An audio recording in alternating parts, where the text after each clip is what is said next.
Welcome to Buckets Saturday. I've never done Saturday Buckets. This is exciting.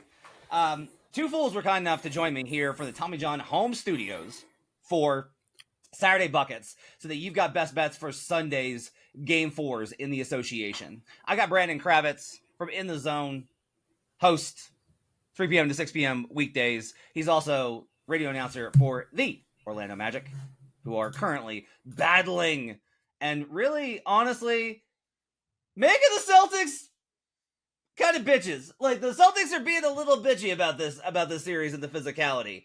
Also joining me, Gilles Gallant is joining me here on a Saturday from Action Network. He's host of the Touchdown Show all throughout the football season, but he does so much work on props.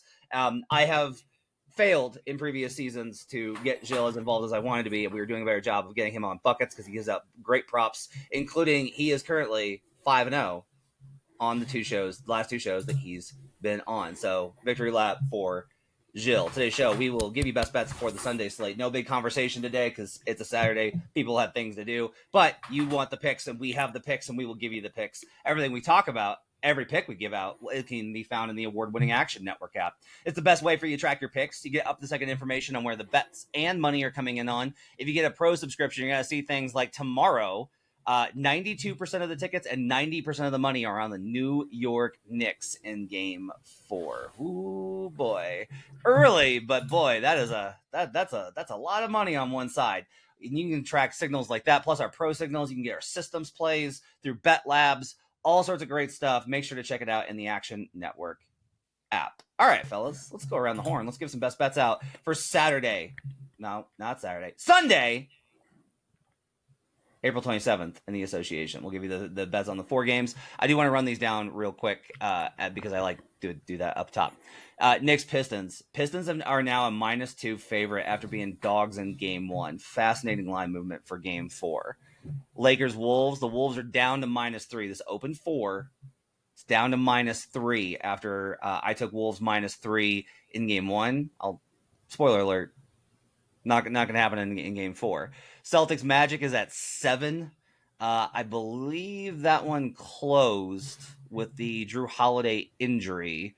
Game 3 closed at 5.5. So this is heavy towards the Celtics side here in Game 4. Pacers Bucks. Bucks are -4.5, open 5. So Pacers taking on some money, and the market moved towards them in the market. We'll get to totals and stuff as it becomes relevant. Gilles Gallant, what are your best bets for Sunday in the association? Well, we'll start with that Knicks Pistons game, and this one is a bit cringe because of the 3 bets that I have today, this is probably the one that I feel the least confident in, even though I am confident in it hitting. And that's Karl Anthony Towns, and it's 3-pointers. I'm going to take over 1.5 3-pointers. It's around even odds. And he's one of these players, like it hit in Game 3. I find this line just to be a bit low because his over under 1.5. Sorry, go ahead. We'll go back and do the cap. Give me the bets, and then we'll circle back around. I want to do them game by game. Give me the rest of your plays for Sunday. You're okay. I didn't know. That is me. That is me as a quarterback. I wanted you to run a route, and you were like, I thought it was this route. I threw it the other way. That's okay. Give me the rest of your bets. Go route, touchdown. I mean, I thought we were running right to the end zone. Okay, all right. Well, then let's do a grocery list here. So here are my 3 best bets for Saturday. So I love Karl Anthony Towns to go over on his 3-pointers line. I love Jason Tatum to fill the box score over 14.5 rebounds and assists. And I love a bounce back game from Luka Doncic over 28.5 points. That's going to be fun to talk about. Brandon Kravitz, what do you got? How about a nice Sunday 5-pack for you? I'll take the Orlando Magic +7 in Game 4 at home. Paolo Banchero over 9.5 made field goals. There's a very specific reason why I'm targeting that and not points. KCP under 1.5 made threes. Same game there. Damian Lillard under 18.5 points scored. That's the one that's making me feel pretty gross. And Pistons -2 despite that wacky line movement. Nothing like betting on the Orlando Magic on a Sunday. What could be better than that? I am with Brandon on Pistons -2. I'm on Jalen Duren over 2.5 assists. Run it back at BetMGM. That is over 2.5 +100. So look towards BetMGM for your book there. Lakers money line +140 to even the series. Pacers Bucks under 227. Those are my plays in the association. Gilles, let us return to Jason Tatum and the process of taking these bets as it goes night by night and trying to manage these markets. Tell me about Jason Tatum over 14.5 rebounds and assists. All right, cool. So I think we can all agree game 3 looked pretty good. I mean, he looked like Jason Tatum to me. Like, I know he didn't play in game 2. You had mentioned, Matt, he's like a warrior, doesn't really like to miss playoff games. So really looked good in game 3. He did hit this in game 1. Now he didn't hit it in game 3. Actually only had 13 combined rebounds and assists, but I love this bounce back spot here because Tatum in this offense actually has to be used more of a 4 and playing down low and getting those rebounds because he leads the team right now in the Celtics rebound chances per game at 17.5. And he's second on the team in potential assists at 8.5, second to Drew Holiday, who may not play in game 4. We'll see. But again, averaging 14.7 rebounds and assists during the regular season, and that was on 36 minutes per game. He played 39 in game 3. I think he's going to have to play more than 40 again here in game 4. And again, just facing a Magic team, Brandon, no offense, but again, horrible shooting team, 28% from 3-point, 43% from field goal. I don't mind saying it. They are the worst shooting team in the playoffs. I will say that. You may not agree with me, but that's what I've seen. No, you're not wrong about that. Okay. All right. So we're on the same page on that front. And as a result, even though the possessions are starting to dry up where these teams are really starting to slog it up, I think the rebound chances are only going to increase after the Celtics make some defensive adjustments. So I think Jason Tatum could go over this just on rebounds, but the fact that we can get rebounds and assists, he could play a little bit more of a playmaker, especially if Drew Holiday does miss game 4. I love him going over this. And I think at 14.5, that's a solid line. So tell me which games he hit and which games he missed. Hit it in game 1, didn't play in game 2, barely missed it in game 3. I tailed this bet in game 1, and it was an absolute breeze, and then didn't end up playing in game 2, comes back in game 3. He was so hot in the first half of that game. He scored 21 points, could not miss. There was no reason for him to do anything else. And I can also tell you that they got this big whiteboard in that Magic locker room, and on it, it was like kind of like when a kid gets in trouble in class and he has to repeat the same sentence over and over again. You think about the Bart Simpson meme. It was rebounding. It was all the team focused on. And so naturally, it was the one game where the Magic won the rebounding battle. You would expect that to kind of bounce back into Boston's favor after a loss. I like the cap on Tatum. Gilles, how much in-game adjustment, game to game in a playoff series, do you make on where you kind of have these things? Like how much do you react to these playoff games and across the series? Well, I tend to like to look at the lines of what I initially project and then see how the line and the market reacts after a performance. So, for example, before he was ruled out in game 2, that line had gone up to 15.5 with it steamed to the over. So once he got ruled out, though, that's when I pivoted over to Drew Holiday. His rebounds assist was around 9.5. Now we're coming into game 3. That dropped to about 13.5 for that market. Now we're seeing that the market and also just the general eye test where Tatum does look to be healthy enough to play. The fact that they're not moving that number up speaks to me that the market is just not reacting to that. And I think really what they're reacting to is that low score, seeing the score in the 90s, thinking that there's just going to be less possessions, so there'll be less rebounds. And I just disagree on that front because of what I've seen from the shooting performances from this Magic team. Yeah, I can't argue with you there. Like, I mean, they're how the sky is the limit for how many rebounds there could be, because the sky is the limit for how many jump shots the Orlando Magic can miss. Celtics game plan should probably be a little bit tighter in game 4. They, I think they're a little annoyed. I mean, they're annoyed with the series. They're annoyed. And like, this goes one of two ways, which is like, either they let that get into, like, the Magic should absolutely continue what they're doing because of how it's bothering the Celtics, which takes us to Brandon Kravitz's bets. Kravitz, give me what you like here for the Orlando Magic. You like them on the spread, which I'm going to harangue you about how to bet this in a second. Paolo over 9.5 made field goals. That's at Hard Rock if you got that in your state. KCP under 1.5 threes. Tell me about your cap. Let's start with the Orlando Magic +7. Yeah, my response to everything that you guys just said is baked into my cap here, so I'm glad this is where we're going next. I think that a lot of people are going to bet the strong zigzag theory here and take Boston, the number now moving in their direction despite the fact that they lost in Game 3. But I'm going to continue to lean into the home team here. The Magic are 4-0 straight up in their last 4 home playoff games. They have 3 wins against the Celtics inside the Kia Center this season alone. This is just a different basketball team at home. Matt, you and I were on Magic Island at the start of the postseason and maybe even throughout the regular season saying this is the matchup Boston wants the least. We are now living in that reality, and we're seeing it play out almost to a T the way that it had been laid out. The role guys for the Magic literally cannot play any worse. We've seen 0 variants go the way of the Orlando Magic at some point in one game. I'm not asking for a whole series. That would be unrealistic. At some point, the Magic are simply going to shoot between 35 and 40% from 3-point range, and we know they're going to continue to defend their asses off. They're going to continue to beat up the Boston Celtics as if this were the Royal Rumble, and I'm with you. I think the Celtics are not only annoyed by it, I think their annoyance is about what this could do to them in the future of the playoffs. The way they're playing this series, the way they're keeping Holiday out, Tatum out, when these guys don't necessarily need to miss games, and the Magic just continue to clock this team in the nose, literally and figuratively. What it tells me is Boston's worried about round 2, round 3 in a potential NBA Finals, and they're not paying enough attention to the team that's right in front of them. So I will gladly take the +7. I do not mind this cap.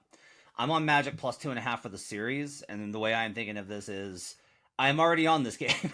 I'm on Magic money line. I'm on the exact same bet, which is why. So I bet Magic money line in Game 3. Yeah, cash. I will not play that in Game 4 for that exact reason, because I'm on Magic 2.5 in the series. So I technically already have a money line bet. There's no need to double down on that. I'm not going to disrespect the Celtics that much. Okay, but here we go. Matt Mitchell rule time. Matt Mitchell is our producer, and he's our boss of all audio here at Action Network, and a very funny gentleman, and a Bucks fan to top. And so one of the things that he started, like, he was, when I threw the stat out, like, I think 3 years ago, about like when a team covers as a dog, how often they win outright. And he was like, why did you not hammer this line into, like, this point into the ground? Why did you not, like, do you realize how crazy this number is? And the number is consistent across the board for all seeds, but I will isolate it to 7 seeds for you.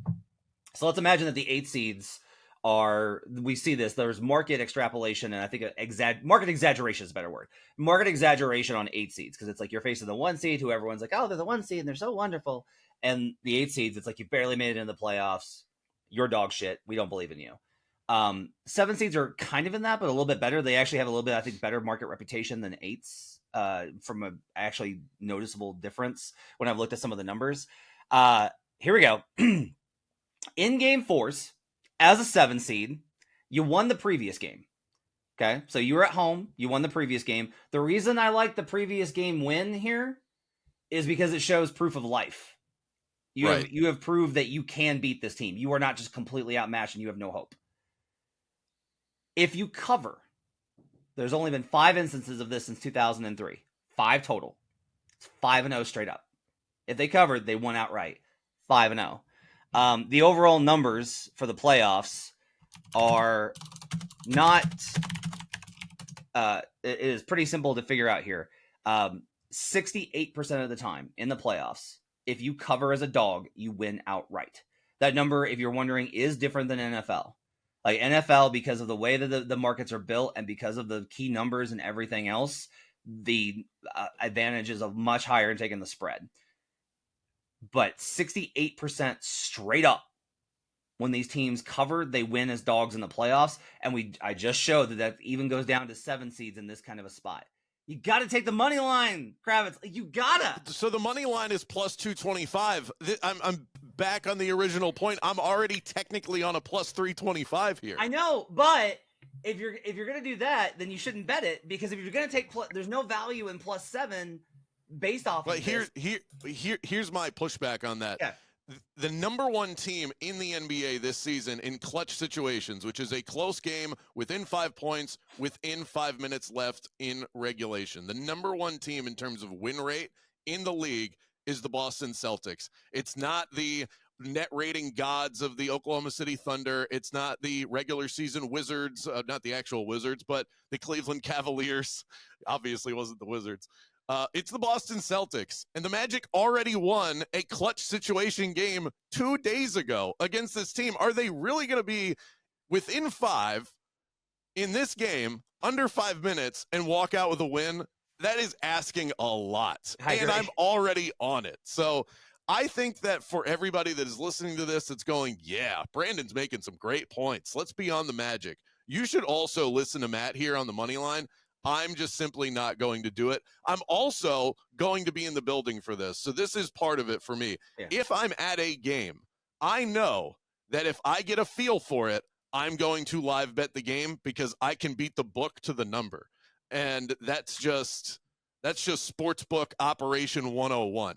I have a leg up on the operator, so I'm always going to leave a little bit in my back pocket to live. I don't live bet every game I go to, but you got to make sure you keep some of that in your back pocket. The sports books hate it, and that means you have an advantage. Yeah, going to games actually is a really big advantage. Gilles, I'm curious as to your thoughts on this because I don't want to take it too far. I think it's important to like measure these types of things, but the overall numbers, when I look across, I keep trying to be like, well, this split or this spot or this, and it just keeps spitting back to me like, no, you should take the money line. You should probably take an alt line here too. Well, I think the one thing, I guess I'll just give a little background. I'm not a big trends guy. I don't really enjoy like doing those type of trends, especially when it comes to spreads. But this is one of the few trends that I think is actually tangible that you can hang your hat on and say, this has just been a consistent, there's enough sample size, regardless, it's matchup proof in a lot of cases. So I think anybody who didn't take that plus 2.5 series price, that would be more advantageous to want to take that money line. But I think to Brandon's credit, he's already pretty exposed and he's a Magic fan and he's going to be in the building.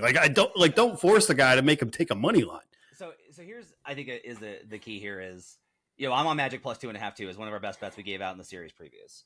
We love that. We love Magic plus 2.5.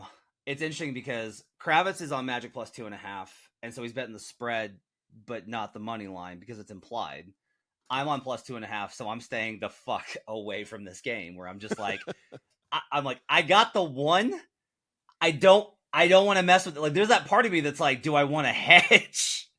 For sure. I think that this is one of the toughest things to do in betting the playoffs because a lot of us are betting into these series before pre-flop, before we even see what it looks like. Then looking at these games individually, yes, you have to separate it as much as you can, but you do end up in these moments where you don't have to separate it. This is one of those occasions where, yeah, the Magic could win game 4. Cool. I'm already bought into that happening anyway. Yeah. But when I look at this game individually, to me, it is a spread bet. As you mentioned, the Celtics closed as 5.5-point favorites. What reason other than zigzag should they be 7-point favorites going into game 4? 3-point shooting. Drew Holiday returns. Drew Holiday returns is the best answer. But what if that doesn't happen? Then I get value. Exactly. I think the idea is the Magic got so many things to go their way, and it was a clutch game. And so it's like, yeah, the Celtics are gonna. I think it is a little bit of zigzag where they shot 25% from 3-point range. Right. And nobody. Kentavious Caldwell-Pope was 0 for 3. Now I'm also on his under for the record. Yeah, I hear you. So I do want to. By the way, if you tail this on Magic plus 2.5, this game is one that you can sit out. You got the one. If Boston wins this one and they go up 3-1, then in game 5 you can hedge with Boston against Orlando, because the other side of the Matt Mitchell rule is if a favorite wins, they cover. So like there's an opportunity to hedge that if you want to, because if either way, it's like if the Magic win, then you've hit that side of the bet. If the Celtics win, you won that bet, and you can roll it over to the next one. But the Magic have covered 2 games in a row. That's another piece to this too. The Celtics only covered game 1 in this series. That is did think that was an interesting point. And actually, a lot of the trends suggested that the Celtics were going to win Game 3. It's why I wasn't in on that game. So then the Magic getting that done in that game actually does matter to me from the perspective of like trying to get this figured out. I do want to look at when the Celtics are favored and they win. Then, yeah, 19-7-1, 73% ATS. Yeah, overall. that sounds bad. I bet it was even better last year. But the last two numbers for Orlando, they have won but not covered. So, or 1-1 rather. They cover game 1. I've got here at the line of 12.5. It's one of those weird series things. Like for me, the opposite end of this equation, where I played a pre-series bet on the Pacers and the Bucks. Series goes to 7. That was it. I haven't bet that series once. I haven't bet into a game yet. I just cannot get a read on those two teams other than the fact that there's probably going to be a game 7. So I'm just going to sit that out until, if I feel something at some point leading up. It's not like that's a hard and fast rule, but it's just one of those. I've just played pre-series and then you just leave it alone. Good discussion. Give me the KCP under 1.5 threes. Okay. Yeah, this is a lot quicker. He's just not he's not even hitting the rim at this point. 0 of 8 in his last 8 attempts from deep. If you want to parlay this with Kristaps Porzingis, by the way, there's another guy that can't hit a 3 in this series. He's 0 for 10 so far. So between the two of them, their last 18 3-point shot attempts, they're 0 for 18. So if you want to play into that, go ahead. But I just don't see this turning around right now. We saw KCP go through cold spells throughout the regular season. They tend to linger for him, and it's a body language thing. It's the way it just doesn't look like the shot is there. He does not have it sighted in right now. Rough year for KCP. I want good things for that guy. It was a really pleasure to cover him in Denver, but on the other hand, he did get paid, so can't feel too bad for him because that man made some bank. Gilles, this Towns bet is not what I wanted to see because it has hurt me in this series. Talk me into over 1.5 threes. I'm ready to get hurt again. I'm ready to try it again because here is the only caveat of why. Like, let's start off with the negative. The real reason why we don't want to do this is because I mentioned this to Brian Fonseca when we were doing the show last time. We have yet to have the dumb foul game from Karl Anthony Towns yet this postseason. That's, to me, the real monkey wrench. If that doesn't happen, he's going to play close to 40 minutes, and I think this line is just a bit low. It needs to be steamed over 1.5 3-pointers, where it typically was in the first 2 games, and then he hits it in game 3, and now we're seeing the market completely, you want to say zigzag, fade now, this prop, and I'm projecting him at 2.2 again in game 4. And I think they really need him to take those 3-point attempts. You saw it in game 2 and game 1 where the Knicks, they fell behind quickly because the Pistons were just out shooting them. And they need him to basically hit more threes for Brunson to be able to have more drives to the rim. So for me, I think Karl Anthony Towns, as long as he's putting up 8 to 10 3-point attempts, which is kind of close to what I'm projecting, it's 7.6 is what I have. 2.2 makes 7.6 attempts. I think that's going to hit. And as long as we don't have that dumb foul game, which I feel like is just waiting to happen, that grenade, I love this prop. And I'm not going to talk myself off of it anymore because I have yet to see the dumb foul game from him so far this postseason. It's possible he's just matured past it, right? What? No, what? No. Like that's part of the cap. But I think that's part of the cap. Like, look, Karl Anthony Towns, I think it was the best case scenario of what happened this year with the Knicks. He has looked fantastic. He's a deserving all-star. He's probably going to make all-team NBA, probably the third team, but he's going to make it. This to me, again, is just he's in a superstar mode right now. Over 1.5 3-pointers, I think, is the way that we have to go here. I wouldn't want to look at his rebounds or points and rebounds and assists, anything of that line. Just stick with what he has called himself is the best 3-point shooting big man of all time. He should have opportunities. My problem is just like he just doesn't take them, and they did such a good job of creating them for him last game. So maybe it's like they've actually figured out like, hey, we should do this because Duren and Stewart's out. Duren and Reed do not want to go out and contest him. Like they don't want to step out. And the reason, if you go back to the regular season, it's not just like, well, what if they do, Matt? If they step out, he pump fakes and he drives around him and he draws fouls.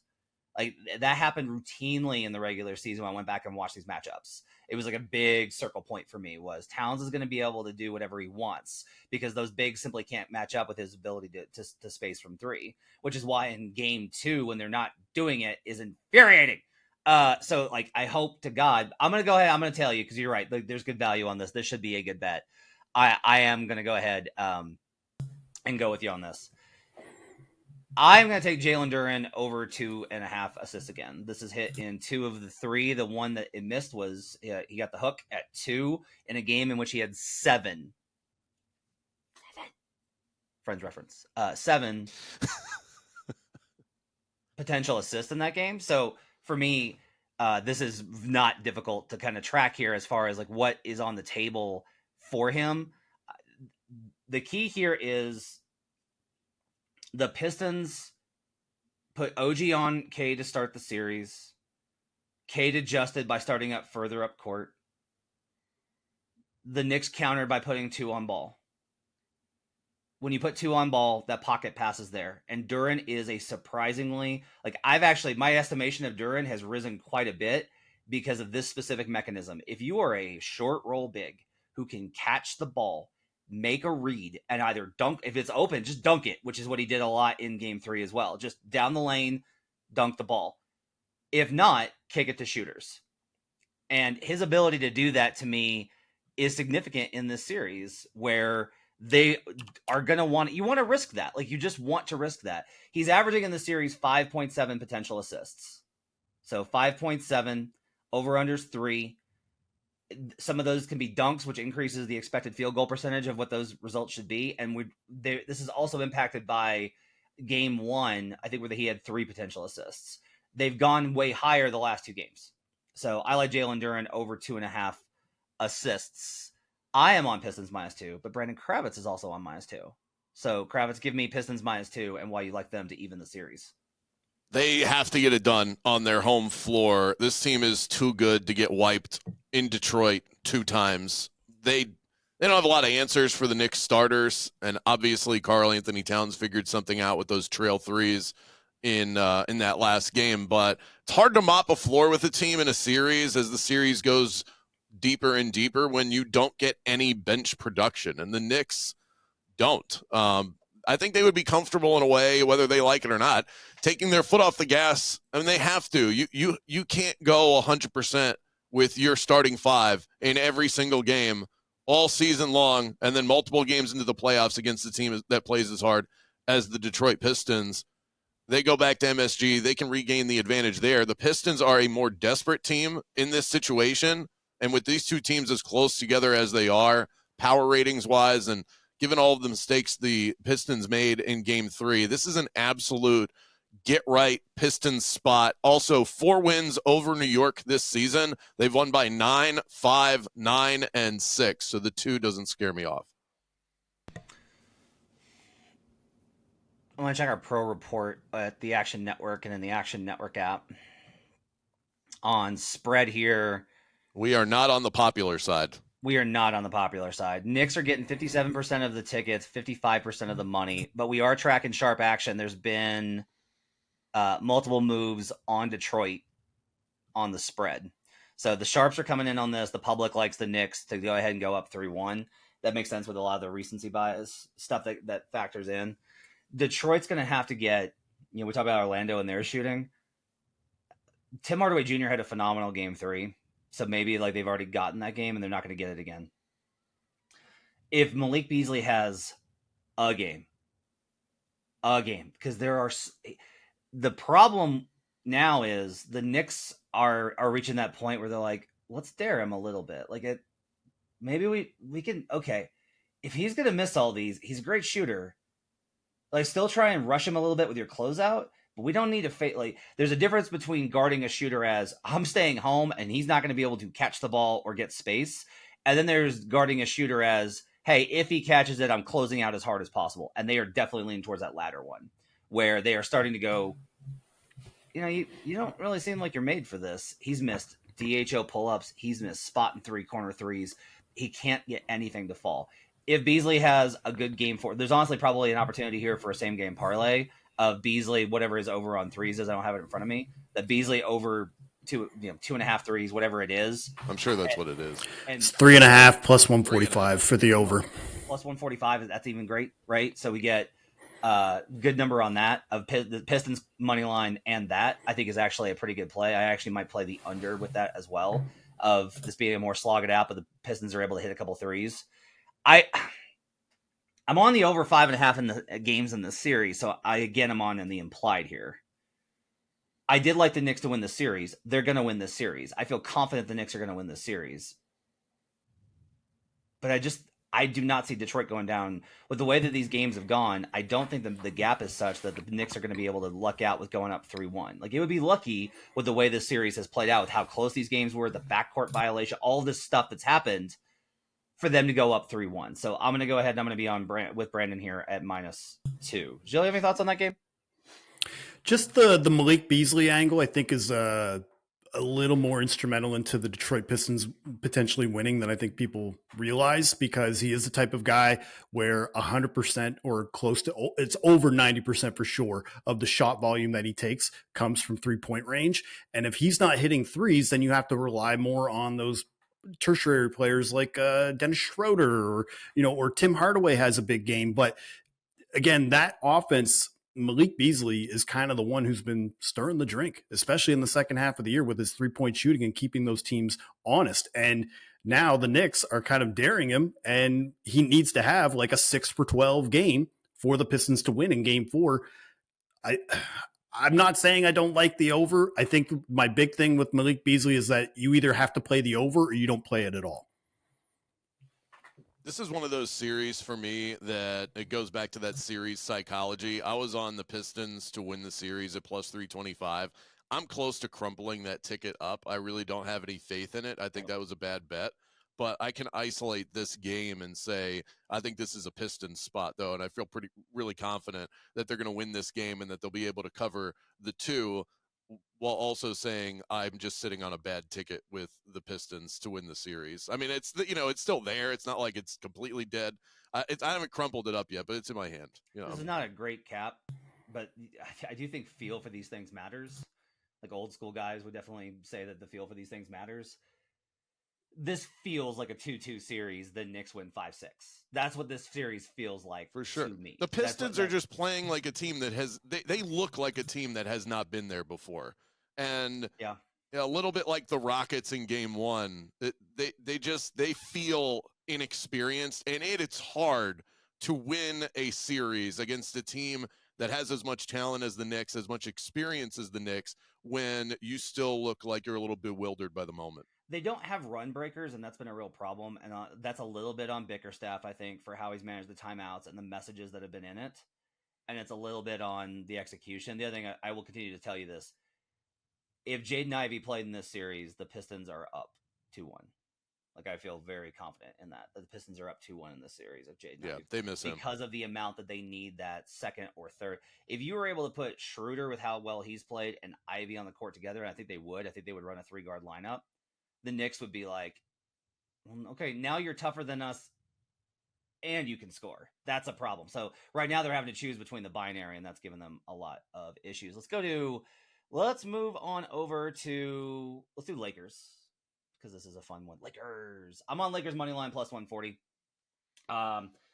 If you listened to Buckets this week, you know that I was on Wolves -3. And it's, Matt, you said that a big part of that cap was that this was a disrespectful power rating to the Minnesota Timberwolves, and they won and covered, and now the line is effectively the same.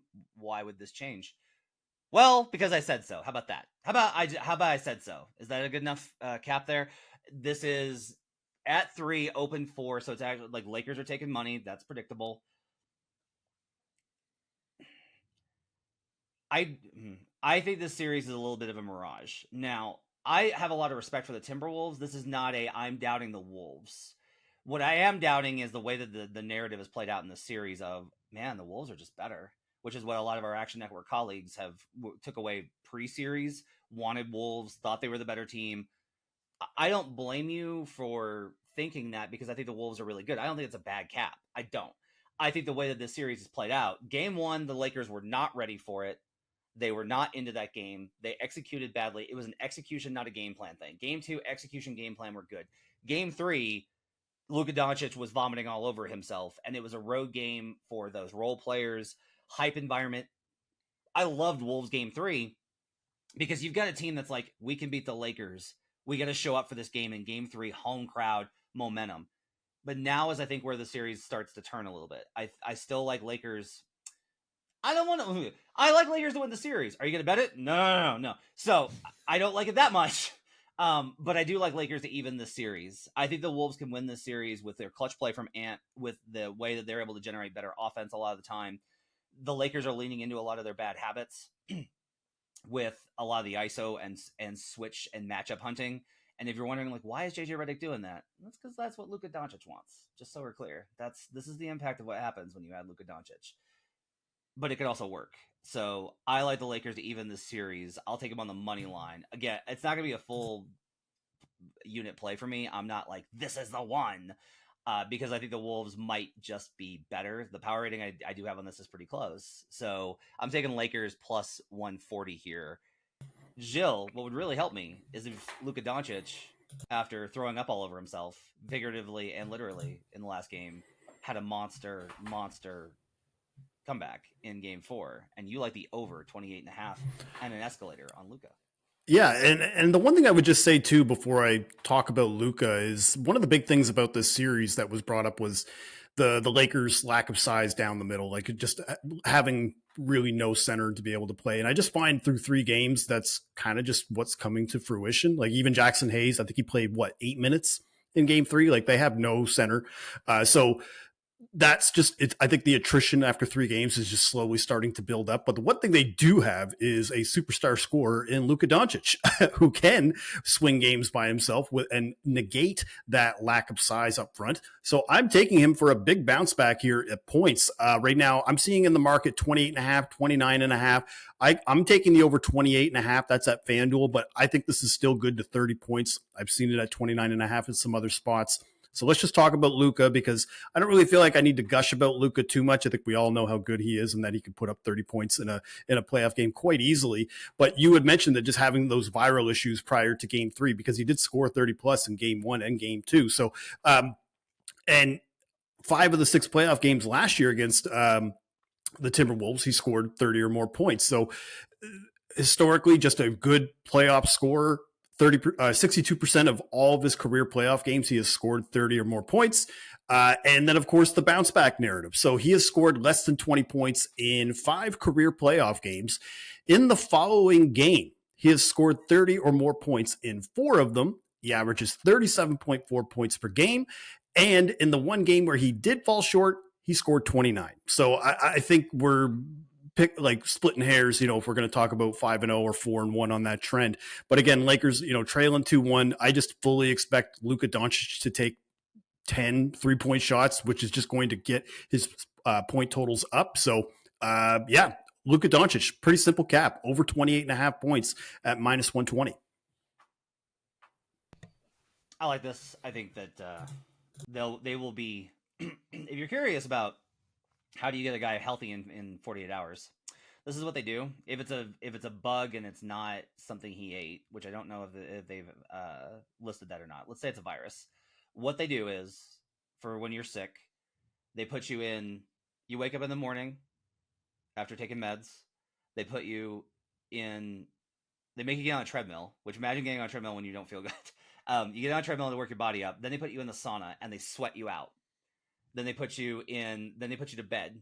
Then you wake up, they put you in the sauna, they sweat you out, and it's repeated sauna treatments over and over and over again, along with IVs. They completely clear you out with the sauna, they pump you back in with the IV. They put you in the sauna, they pump you back in with the IV. And they just do it over and over and over again. And it makes me jealous that we can't just have great healthcare for everybody, because so many, imagine how many days of work we would save if everybody had access to the ability to do this, because it sounds amazing. I want this for myself. I'm ready for a spa day with the Buckets crew after hearing that. Well, and all I think for Luka, what's the biggest thing about him is conditioning. A couple of days in the sauna might actually be a good thing for him. Yeah. I will say an unnamed Lakers fan texted me and said, I really hope Luka's not hungover. And I was like, that's not fair. Come on. He's played hungover lots of times and scored. Where's 30. Michael Finley when we need him? There's not a lot of other options in Minnesota, so yeah, you know, I'll be very gonna interested in this game.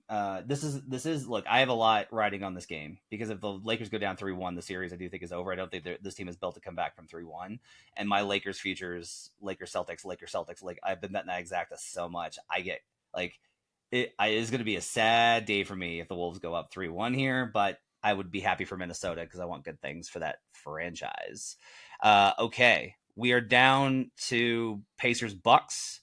Let's head on back to Brandon Kravitz and hit on Dame under 18.5 points. Yeah, he looks gassed to me. It was a good run, Dame. You had a great career. All right, I'm not gonna bury him just yet. But 66 playoff games, he had never finished below double digits in scoring, and it finally happened. And the line is unfazed. He hasn't hit his point total over, whatever it has been set at, in the last 3 games that he has played. And he is clearly still getting his conditioning back from being out with that blood clot issue. He is shooting 24% from the field in this series. Not from 3, from the field. Is that bad? Andrew Nembhard, give him a ton of credit. He is making things very difficult on Dame. I will take what, to me, feels like a layup with the way that he's playing basketball right now with the clock is broken, Dame time under. Brave man. Yeah, that's a brave man in a spot at home where they need it. It's like Dame's got to have another moment, right? This is not how it's going to go. He's going to go out. I don't want him to go out like this. Brandon, I was going to tell you it was 21.5 points in game 2. How I know that, or game 3 rather, how I know that is because I took the over 21.5 thinking there's no way that he's going to be this bad again. Oh no, I was very wrong. He was this bad again. Now it's dropping to 18.5 points. I can't remember a time Damian Lillard had a point over under less than 20 as a Buck, let alone as a Blazer. Surely it's an eye test thing. I know it's this isn't a variance issue. This isn't a guy whose stroke looks good, but it just keeps clanking off the back of the rim. He doesn't look good, and he happens to have an elite on-ball defender that is smothering him in this series. When I saw Damian Lillard go up and block a shot on defense in that last game, I was like, wow, hammer the under. Dame's out here playing defense because he realizes he's got nothing in the tank offensively right now. So Jaden Ivey could probably, he started playing 5-on-5 about 3 weeks ago. He could probably play in the Pistons series. The reason he's not is you have to get used to game speed. You have to get used to regular season speed, and then you have to work your way up. And honestly, like, give Dame a lot of credit for wanting to come back and not just being like, I had blood clots. It took me like, no, like I have been out of shape for weeks. It's not dangerous that he's out there. I do not think that it's dangerous that he's out there, but this is a very difficult spot for him to be in with the fact that his conditioning is not at a point for him to execute the way that he needs to. At the same time, it's an angle for us to bet with that. Now, I would not be surprised if Dame has like 6 threes next game and goes Nova because it's Dame. But I don't mind Kravitz quickly touching the hot stove one more time. That's why I was just. And here's the thing: if it happens again in Milwaukee, now what would that number be going back to Indiana for Dame? So I know that it's low, but this could drop another couple of points if he has another bad game. So in a way, I kind of look at it like, yes, it's, you know, they've lowered the scale a little bit, but I don't know that this is the floor. I mean, if he's going to keep playing like this. If it's 16.5 game 5, I will bet the over on principle. Like, just as a moral conscience imperative, I will bet the over in that spot. I'll tell you what, if I hit this and they drop the number to 16.5, I'm with you. This is a team wager. The zigzag. I like the under in this spot for 227. I make it still 215. I think I don't love my projection on this number. I'm not like, ooh, love that. That sounds like a very accurate. I don't feel great about it based off of what I'm projecting. The last one was like a 221, I think. Hit the under, but it was narrow. A lot of this is Indiana held Milwaukee to like a 108 offensive rating in game 1 because the Bucks missed absolutely everything. Then the Bucks got their offense on track. The Pacers won game 2 with offense, and then the Bucks won game 3 with defense, and their offense cooked. It was just like a typical, Gary Trent went nuts. They got a lot of scoring, and the Pacers struggled on the road in a game 3, which I wasn't surprised at. This one is probably where you're going to see Rick Carlisle be like, all right, fine. You won a game. Let's make adjustments. Rick is from that school of you don't make adjustments until you have to. And he didn't have to until game 3. Now he's got to. So I think you're going to see a different defensive scheme and some different mechanisms in guarding Milwaukee that's likely to slow down an offense that doesn't have a lot of bells and whistles at this point. Unless we see a great Kyle Kuzma game, then I don't think that they're going to be able to score enough in order to generate here. They'll do a better job staying home on Gary Trent. They've done a great job limiting Taurean Prince. Like, they're getting their shot profile, I think, for Milwaukee is about what they want. And Indiana's offense is always dangerous, but I do think at home, that's a lot harder. You just have these, again, the role player thing is real on the road. That's a very human thing that I think plays a part here, but better Indiana defense from a schematic perspective, I think gets us to the under at 227.5. All right. So you don't think we're going to get another 37 from Gary Trent? Is that what I'm hearing? I'm not ruling it out. Gilles Gallant, like Luka, over 28.5 points. Jason Tatum over 14.5 rebounds and assists. Karl Anthony Towns over 1.5 threes because he wants to sucker me in on a Sunday. I like the Pistons -2. Jalen Duren over 2.5 assists. Lakers money line +140. Pacers Bucks under 227. I'll have more plays, by the way, on a full betting card on the Action Network app. I need to get into some of the matchup stuff and rewatch some tape. So I'm recording this on Saturday morning. You'll have more prop plays from me on Sunday based off of what I find in the film on Saturday while I'm watching basketball, because that's what I do with my weekends right now is I watch games and clips during timeouts while I'm watching games. Brandon Kravitz likes the Magic +7. Palo over 9.5 made field goals at Hard Rock. KCP under 1.5 made threes. Dame under 18.5 points, and the Pistons -2. Thanks to our producers for putting this up on a weekend. Appreciate you guys being with us. Hope you guys have yourselves a great weekend. We'll be back with you for the Future Jays live on Sunday night at 10:30 Eastern on youtube.com/The Action Network. Till next time, let's get buckets.